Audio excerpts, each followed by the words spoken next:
Hello everyone. So in today's video we will discuss about friction and its application, primarily in the banking of roads. So let's first understand what is friction. So let's say we have two bodies A and B and they are in contact with each other. Now we all know that every matter is made up of charged particles such as electrons, protons, etc. So let's say in our current example, when these two objects A and B are in contact with each other, at the surface where these two objects are in contact, the electrons and protons and other charged particles will also be very near to each other, and because of that, there will be a force which will be generated at the contact surface. Now this force will have two components. One component will act in the horizontal direction along the surface, and one component will act in the vertical direction. The vertical component is called the normal reaction or the normal force, and the horizontal component is called the force of friction. Now, friction always acts in the direction opposite to the direction of motion, right? That we'll see now. One more important thing is that there are two types of friction: static friction and kinetic friction. Now, let's understand these concepts. So, let's say I have an object which is kept on the ground, and a person is trying to push the object, right? So, if you draw the free body diagram of the object, we get something like this. There will be the force which will be its weight in onward direction, normal reaction in the upward direction, the force which the person applies in this direction, and the force of friction, because the person who applies the force will try to move the object in this direction. So friction will try to oppose this motion, and hence friction will act in the opposite direction. Well, now day-to-day life, when we push a heavy object, initially the object doesn't move, right? Because our force is counterbalanced by the force of friction on the heavy object. Then we slightly increase our force, then also the object doesn't move. The object starts moving once we increase our force beyond a particular point, right? So in a way, the force of friction also initially starts to increase, right? So initially the force of friction also starts to increase, and then once the force which we apply on the object goes beyond a particular point, the force of friction kind of becomes stagnant, right? When the object starts moving, right? So this region, when the force of friction starts to increase and the object is stagnant, the friction in this region is called static friction. And this region, when the friction becomes constant and the object starts to move, the friction acting on the object in this region is called kinetic friction, right? Now we can see that the force of friction kind of reaches a maximum value where it kind of stagnates. So by and large, we can, in general, we can say that the force of friction which acts on an object is less than equal to the maximum value of force of friction, which is equal to mu times n. Now mu is the coefficient of friction,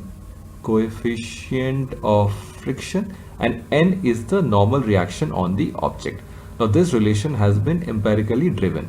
F is force of friction is less than equal to mu n. Now there is one more important thing with friction. So what we have seen now is that the friction acts on this object in the opposite direction. So this friction which acts on this object is by the ground, as we have discussed earlier, because of the intermolecular forces.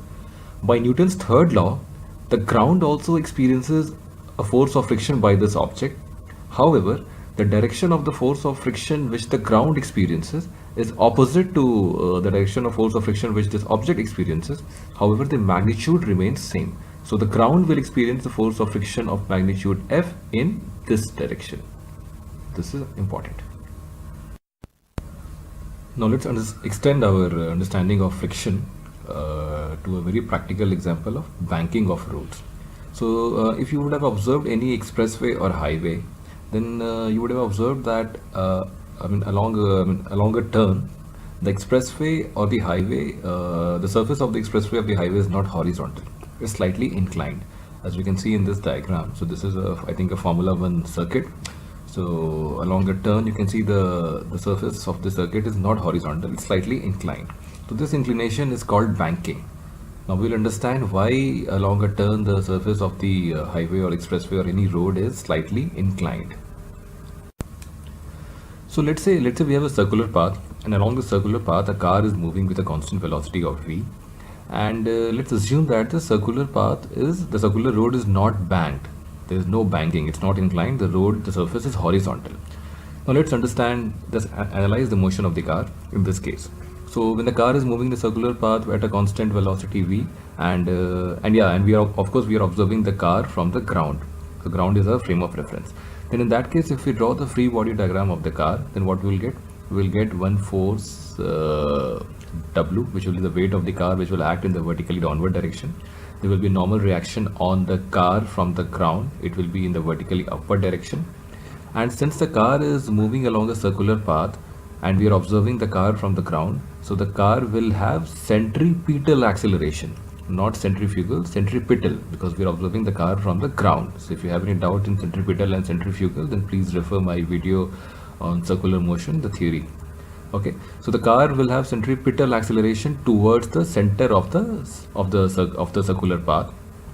Now, since the car will accelerate towards the center, so there will be a force which will cause this acceleration. So that force will be the friction which will act on the car because of the ground. So the friction will act towards the center of the circle. Now, if you write Newton's equation, then we get N is equal to W is equal to mg, where m is the mass of the car, because the car is not accelerating in the vertically upward direction. The force of friction F is equal to mv square by r. So mass times the centripetal acceleration, which is v square by r. And we know that force of friction F is less than equal to mu n. So mv square by r is less than equal to mu n, and n is mg. So m gets cancelled. So v is less than equal to mu r g. So what does this equation say? This equation says that when a car moves in a circular path such that the circular path is not banked, then in order to not skid, the maximum velocity of the car will be under root mu rg. If the velocity is more than this, then the car will skid and it might be dangerous, right? So in a way, friction prevents the car from skidding. However, in real life, we cannot simply rely on friction to prevent skidding because it can be really dangerous. So roads are banked. So banking helps to prevent skidding. We'll see how. So if you observe here, this Formula 1 racing circuit is banked. So let's say the surface of this racing track makes an angle theta with the horizontal. For the time being, let's ignore friction. So friction will be there. So, but for our analysis, let's ignore friction for the time being. Then if we draw the free body diagram, we will have the weight of the vehicle in the vertically downward direction and the normal reaction perpendicular to the surface of the road. So if we write Newton's equation, we'll have n cos theta will be equal to W, because in the vertical direction the vehicle will not accelerate, and in the horizontal direction n sin theta will provide the necessary centripetal acceleration. So n sin theta will be equal to mv square by r. If we solve these two, we will get v is equal to under root r tan theta. So when roads are banked, the angle theta which is chosen, that angle theta is chosen keeping the average expected speed of the vehicle moving on the track into account, right? So if vehicles move at average expected speed, then because of banking, the vehicle will not skid and friction will not at all come into play. However, if the speed of the vehicle becomes more than that has been recommended on that road, then friction, the self-adjusting friction, comes into play and it prevents skidding. So when roads are banked, there is two layers of safety. First layer of safety is provided by the inclination or the banking, and the second layer of safety with regards to skidding is provided by the force of friction. So that's why roads are banked along the circular path, right? So that's all I have in this video. So if you have liked this video, then please subscribe to my channel. In the next video, I'll come up with some other interesting topic. So thank you.